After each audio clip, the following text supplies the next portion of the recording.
Dalili ya mvua ni nini?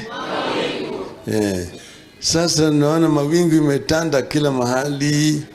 Kenya hii yote mawingu imetanda. Ishara ni ya kwamba kutanyesha. Kutanyesha sana. Nataka kutoa shukrani kwenu nyinyi kwa kazi mlifanya wakati ya uchaguzi wa mwaka jana. Mlifanya kazi ngumu sana lakini muhimu. Mkatupata sisi wajumbe na ma MCAs. Lakini sasa tunaelekea na ishara tunaona pale dalili, mnaona pale. Tunaona pale dalili. Waliiba lakini imekoma kwa koo. Imekoma kwa koo, imekataa kuteremka kwa tumbo. Sinaona hiyo. Bado mpaka hii mwaka moja sasa bado wanalaumu tu ile serikali ambayo ilitoka. Sisi tulipata nyungu ambayo ilikuwa iko tupu. Kulikuwa hakuna chochote. Hata nini vipande kulikuwa hakuna. Hata ukoko ilikwisha. Sasa walianza hiyo mwaka jana mwezi wa 9. Sisi tuko mwaka hii mwezi wa 11 bado wanalaumu Uhuru. Si wameshindwa? Nataka patie nyinyi mfano.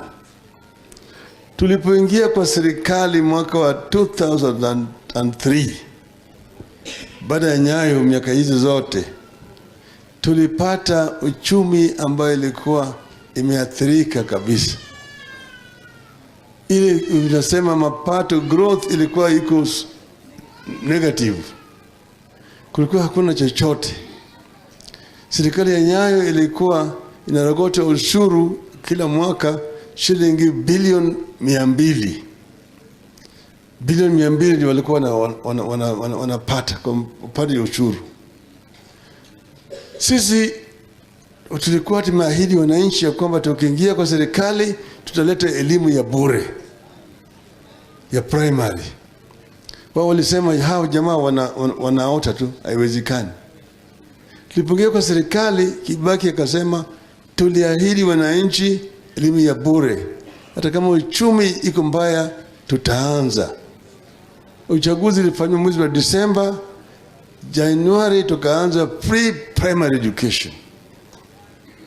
Alafu tukaangalia hii uchumi shida iko wapi. Tukajua pale shida iko. Pakipali shida iko ilikuwa wizi. Kwa upande wa ushuru. Watu walikuwa wanatoa ushuru lakini ushuru unaenda kwa mfuko ya watu binafsi. Sasa tukaenda kuziba mianya. Tutakwenda kule kwa upande ya forodha, customs, kwa upande ya income tax, kwa upande ya VAT. Tukaangalia wale maofisa walikuwa maajiriwa pale. Hao ndio kaona maofisa ndio matajiri. Walikuwa kama kupe. Sasa ukiona mtu mmoja wao ndio wananunua yale majengo ya nyumba zile apartment blocks, wao ndio wananunua cash.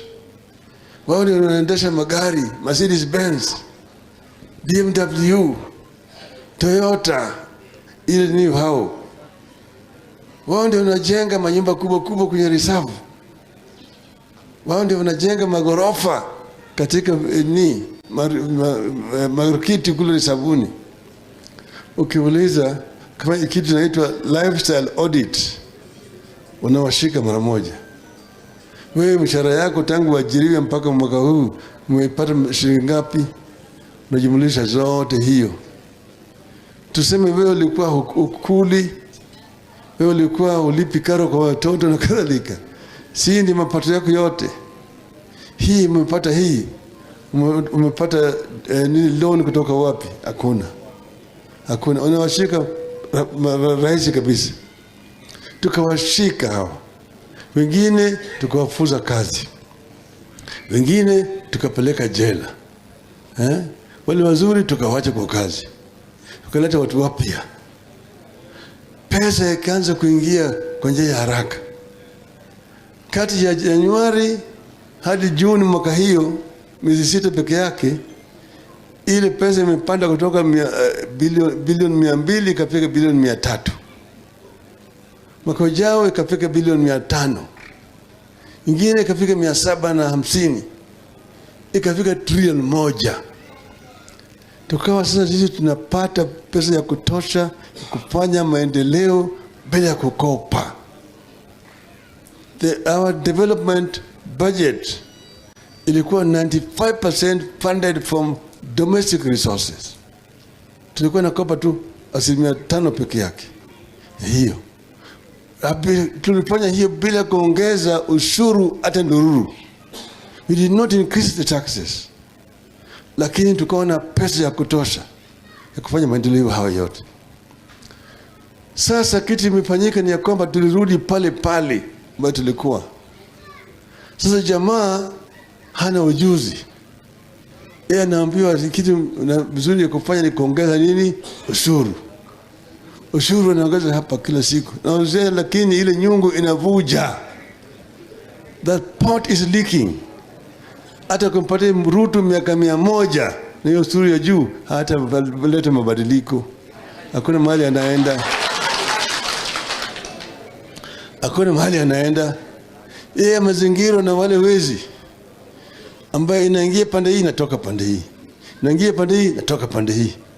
Kwa hivyo sasa yeye hawezi kwenda mahali nyingine. Tuone amekoma pale. Kila kitu tunaona ni wizi. Juzi niliongea juu ya mambo ya mafuta. Simuliona? Sasa mwana mambo ya mtihani vile imekuwa. Mtihani imekuwa mbovu zaidi. Watoto wetu watakuwa na shida mingi zaidi. Watoto katika darasa moja wanapata grade 1 yote. Simuona hiyo? Aibu kubwa. Hii serikali ya Ruto kila mahali ambao wanashika iko inaoza. Pale kila mahali inaoza. Kila mahali wanashika inaoza. Inanuka tu. Kwa sababu gani? Laana ya Mwenyezi Mungu.